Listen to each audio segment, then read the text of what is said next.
Louis Vuitton, Moet Hennessy. Voilà ce que cachent les 4 lettres les plus célèbres de la bourse française. Première capitalisation depuis 2017 avec près de 315 milliards d'euros sur la balance et 20e au classement des plus grosses capitalisations du monde. C'est 3 fois plus qu'il y a 4 ans. C'est aussi le L de l'acronyme Cole qui désigne Kering, Hermès, L'Oréal et LVMH qui sont un peu nos GAFA à nous. Pour connaître l'état du marché du luxe en 2021, il suffit de regarder comment se porte LVMH. C'est le premier groupe mondial de l'industrie du luxe et son PDG, Bernard Arnault, est le 2e homme le plus riche de la planète, juste derrière Jeff Bezos et devant Elon Musk, Warren Buffett et George Soros. La société exploite 75 marques haut de gamme qu'elle qualifie de maisons d'exception.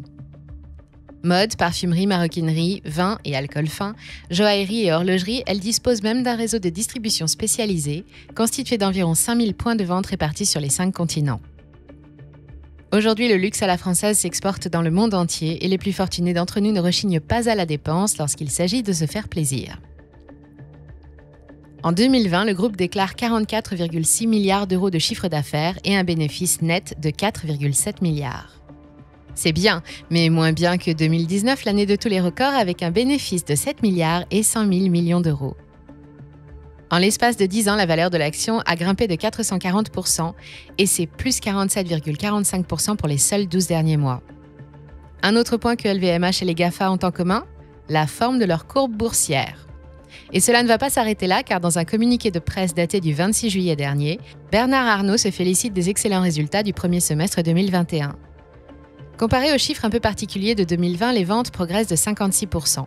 Mais ce qui plaît le plus au marché, c'est que c'est aussi plus 14% par rapport à 2019. Et de plus, cette croissance s'accélère, plus 8% au premier trimestre et plus 14% au deuxième. Bref, le soleil brille haut et fort au-dessus de la famille Arnault et de son empire prestigieux, enfin pour le moment. Et dire que tout cela a commencé avec une histoire de valise.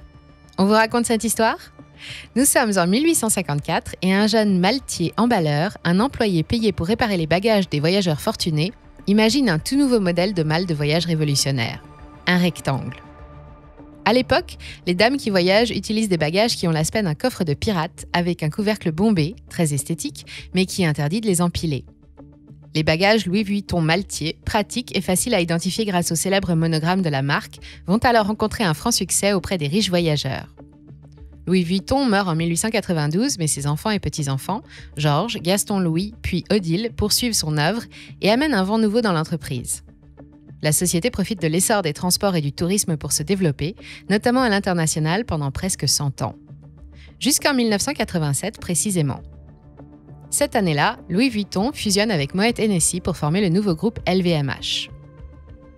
Moet Hennessy est né en 1971 du rapprochement entre le plus gros propriétaire de vignes champenoises, Moet et Chandon, et un producteur de spiritueux d'exception, notamment de cognac, Hennessy, qui fournit déjà les plus belles tables du monde. LVMH devient propriétaire de toutes les marques détenues par les deux sociétés, Givenchy, Veuve Clicquot, les champagnes Mercier et les parfums Christian Dior. Dès sa création, le groupe se met alors à la recherche de partenaires financiers, une démarche qui n'échappe pas à l'oreille avisée d'un célèbre businessman français, un certain Bernard Arnault. La famille Arnault, via sa propre société, la financière Agache, est propriétaire depuis 3 ans du groupe Boussac, qui détient le Bon Marché à Paris, les magasins Conforama et la branche couture de la marque Christian Dior. Une bien belle affaire puisqu'Arnault l'a acheté pour 1 euro symbolique, tandis qu'il en récupérera plus de 8 milliards lors de son démantèlement.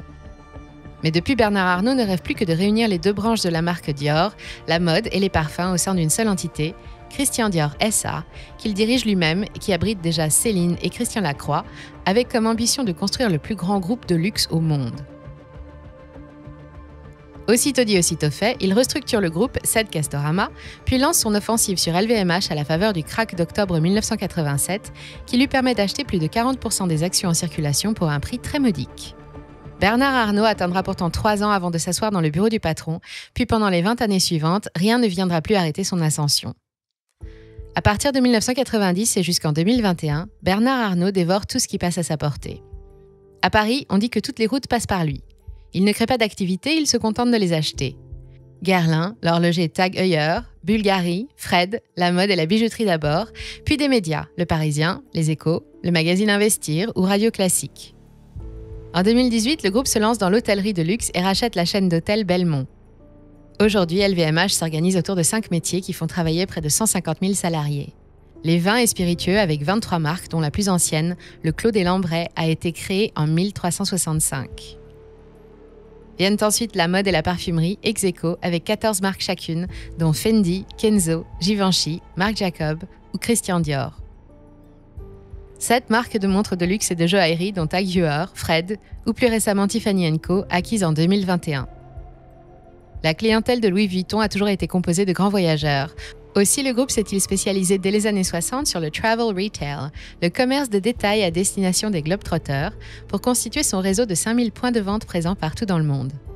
Il dispose de boutiques dans toutes les grandes gares et aéroports, sur les plus beaux bateaux de croisière et dans les plus grands centres commerciaux de la planète. Il est aussi propriétaire de la chaîne de magasins Sephora et de plusieurs grands magasins parisiens comme la Samaritaine, dont l'immeuble a récemment rouvert après des années de travaux de restauration et un investissement de 500 millions d'euros. Bernard Arnault, surnommé le loup du Cachemire, en référence à la laine, pas à la région, entretient sa réputation de prédateur auprès de ses concurrents. Le sens des affaires, le clan Arnault l'a dans le sang. Bernard est fils et petit-fils de capitaines d'industrie. Son père, Jean, dirige l'entreprise de travaux publics Ferret-Savinel depuis qu'il en a épousé l'héritière Marie-Joseph. Diplômé de Polytechnique en 1971, Bernard commence sa carrière au sein du groupe familial. Sur les conseils du fils, le père transforme l'entreprise Ferret-Savinel en Ferrinel et se spécialise dans la promotion immobilière du tourisme à la fin des années 70. Aujourd'hui, la société existe toujours, mais elle a changé d'orientation et de propriétaire et s'appelle maintenant Nexity. En 1984, Bernard investit la quasi-totalité de sa fortune dans la société financière et foncière Agache Willow, qui regroupe plusieurs entités industrielles, dont des filatures dans le nord de la France. Mais Agache Willow détient surtout Boussac Saint-Frère, un spécialiste historique du textile en difficulté depuis les années 60 et à 2 pas de la liquidation. Ce qui motive l'opération, c'est que Boussac est propriétaire de la branche haute couture de Christian Dior, la marque préférée de Marie-Joseph Arnault. Bernard Arnault, qui n'est pas encore aussi riche qu'aujourd'hui, emprunte alors près de 400 millions de francs, soit 60 millions de nos euros, auprès du Crédit Lyonnais. Il obtient également du gouvernement une aide de 750 millions de francs en échange de la promesse de conserver salariés et outils de production et sauver Boussac. Mais n'aurait-il pas de parole ? À peine 3 ans plus tard, Boussac est démantelé, les marques de textile, de mobilier ou d'hygiène sont revendues et ce qui reste est regroupé sous l'entité LVMH.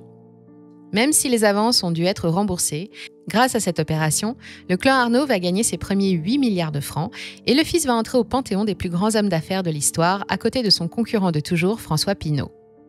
Aujourd'hui, Bernard Arnault, devenu plus grosse fortune de France en 2005, exit Liliane Bettencourt, partage sa vie entre son hôtel particulier de Paris, sa villa à Saint-Tropez ou les bungalows qu'il a fait construire sur ses terrains aux Bahamas. Il entretient aussi des relations qui le lient au monde politique. Il est témoin du mariage de Nicolas et Cécilia Sarkozy. Il est aussi proche du couple présidentiel, Brigitte Macron ayant été l'institutrice de son fils.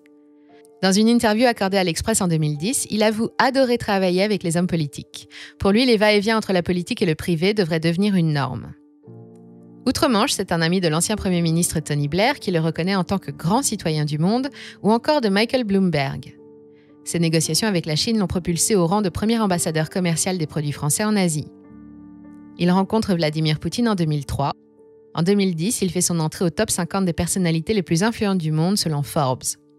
1 an plus tard, il est reçu à Washington en compagnie du célèbre économiste Jacques Attali.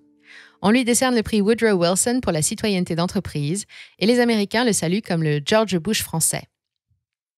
On lui présente le prince Aga Khan, grand amateur d'art comme lui, lors de l'inauguration de la fondation Louis Vuitton à Paris en 2014 et il serre la main de Donald Trump en 2019.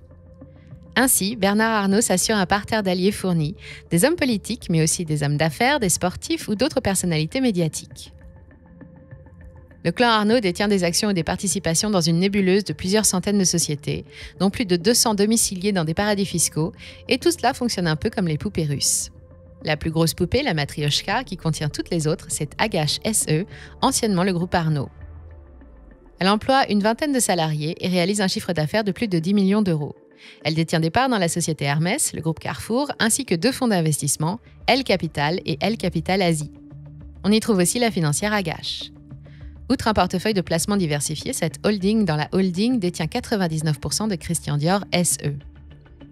Enfin, Dior détient aujourd'hui 47,48% de LVMH, les 2 holdings étant chacune propriétaires de nombreuses marques. À côté, la famille Arnault détient 5,97% des titres LVMH en direct, ce qui lui assure une majorité de 53,45% et donc le contrôle. On retrouve ensuite au capital de LVMH les principaux partenaires financiers du groupe comme la BNP ou les fonds américains Fidelity and Vanguard. Bernard Arnault est PDG des 4 sociétés, Agache SE, la financière Agache, Christian Dior et LVMH. Seules les 2 dernières sont cotées en bourse. Agache SE reste la propriété du clan Arnault, en direct ou via l'une de ses innombrables filiales, comme Peel Invest, sa holding belge. Pour autant, Bernard Arnault et son empire sont-ils à l'abri de tout? Eh bien, jusqu'à maintenant, il semble que oui. Ni les promesses non tenues au gouvernement pendant l'affaire Boussac, ni les diverses manipulations reconnues dans la gestion de ces sociétés, ni les accusations parfois fondées de fraude ou d'optimisation fiscale n'ont fait vaciller le géant du luxe. Pendant les 20 dernières années, le charismatique multi-PDG a dû répondre de comportements souvent à la limite de la légalité, ou pire encore, de la moralité. Bernard Arnault ne s'est par exemple pas senti coupable de percevoir en 2009 plus de 5 millions d'euros d'aide de la PAC, la politique agricole commune, pour sa branche cognac, qui selon lui avait besoin du soutien de l'Europe. Il n'a pas non plus manifesté de scrupules à tenter de prendre possession anonymement, via une société écran, de la marque Hermès, sans même l'en informer avant qu'il ne détienne plus de 14% du capital. Bien sûr, à chaque fois, il est condamné.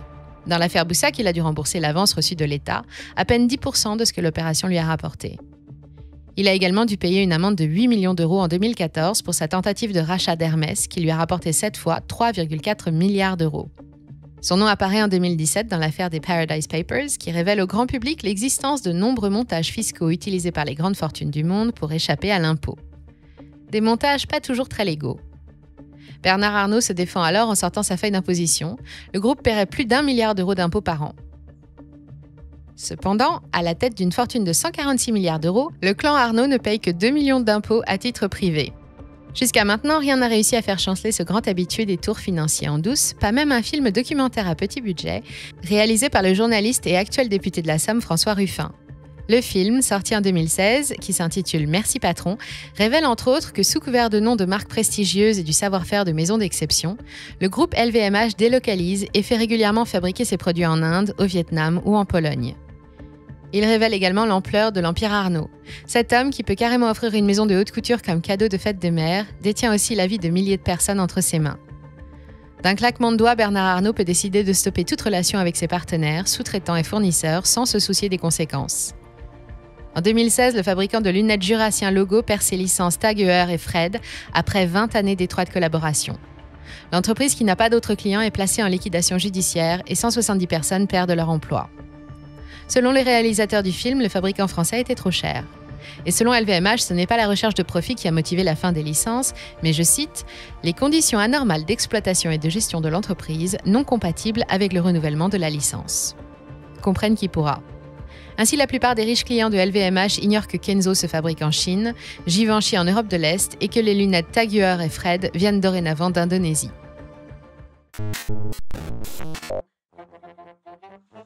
Quand les cigares ils changeront de bouche, quand les stars elles changeront de main, quand la bonne soupe elle changera de louche, qui sera dans le bottin, quand les gibus ils changeront de tête, quand les bagouzes elles changeront de doigts, quand l'Omar il changera de fourchette, les employés on sera les rois, il faudra plus nous négliger, c'est nous qu'on sera les PDG. Remarque. Un comble pour tant de marques censées se positionner en tant que spécialistes de l'art du luxe à la française, et pour un groupe qui se veut l'inventeur du concept de luxe durable, concept qu'il tente d'imposer à toute la profession. Quant à François Ruffin, il sera harcelé par le clan Arnault jusqu'à ce que la justice décide d'y mettre un terme. Plusieurs proches du PDG sont visés par une enquête ouverte en 2016, et LVMH y est notamment accusé d'avoir fait espionner le député pendant le tournage avec l'aide de personnalités haut placées dans la police. Si les médias dirigés par le groupe passent régulièrement sous silence les actualités sensibles concernant le clan familial, les autres subissent régulièrement des pressions pour modérer l'objectivité de leurs journalistes. Le journal Libération, par exemple, avec sa provocante une de 2012, Casse-toi riche-con, publiée lors de la demande de naturalisation de la famille Arnault en Belgique, verra ses recettes publicitaires baisser de plus de 40% et devra répondre d'une plainte pour la vulgarité et la violence du titre. C'est encore le loup du Cachemire qui gagne. Pourtant, depuis quelques semaines, l'insolente forme de LVMH semble avoir pris fin, et avec elle celle du marché du luxe. Que se passe-t-il? Depuis la mi-août, l'action LVMH perd du terrain. Elle dévisse de moins 14,4%. Christian Dior suit le mouvement avec près de moins 11,89%. Et en réalité, c'est tout le marché du luxe qui ralentit depuis cet été.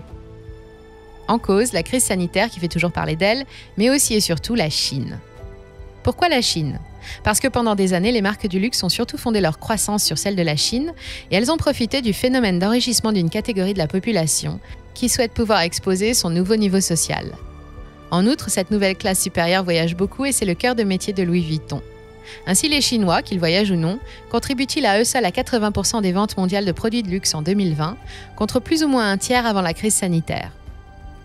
Mais dans son grand plan quadriennal pour restaurer la grandeur du pays et le conduire vers une croissance durable, Xi Jinping a prévu entre autres de pallier les inégalités de revenus et de s'assurer une meilleure répartition des richesses. Pour faire clair, Pékin, qui souhaite la prospérité commune, commence sa guerre contre les produits de luxe et devrait prochainement imposer par exemple de lourdes taxes sur les importations. LVMH et avec lui l'ensemble des calls s'attendaient à voir la proportion de ventes chinoises se stabiliser autour des 65% à partir de cette année, et ce malgré le ralentissement de la croissance. Bernard Arnault se félicitait même en mars dernier de l'ouverture de nouvelles boutiques de duty-free sur les îles chinoises. Avec ces nouvelles décisions, Pékin entend réduire la demande sur les produits de luxe d'environ 25%, et naturellement, partout dans le monde, les valeurs ont réagi à cette annonce. Le groupe LVMH n'affiche pourtant aucune inquiétude. Des difficultés transitoires, voilà comment le patron de Christian Dior a qualifié la mise en place de la nouvelle politique chinoise. Mais dans le fond, et comme souvent, il pourrait avoir raison.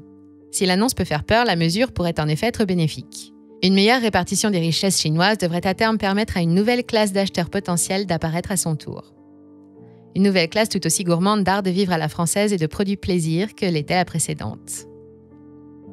Aussi, loin de freiner les appétits du groupe qui vient de finaliser l'acquisition de l'argentier Tiffany & Co pour environ 15 milliards de dollars, cette nouvelle orientation de la politique chinoise, associée à une vraie reprise de la demande en Europe, toujours à la traîne, pourrait bien au contraire paver d'or la route du groupe Arnault vers de nouveaux sommets. Avec tout cela, on va finir par croire que l'argent attire l'argent. Pour en savoir plus sur les méthodes utilisées par les grandes fortunes pour échapper au fisc, ou pour découvrir à quoi sert une société offshore, n'hésitez pas à aller voir ou revoir la vidéo « Évasion fiscale, comment les riches détournent votre argent ». Et si cette vidéo vous a plu, n'hésitez pas à la commenter, à cliquer sur « J'aime » et à la partager autour de vous. Enfin, pour soutenir notre travail, c'est très simple. Abonnez-vous à notre chaîne et rejoignez également notre fil Telegram pour ne manquer aucune opportunité d'investissement. C'était Moni Radar, à très bientôt.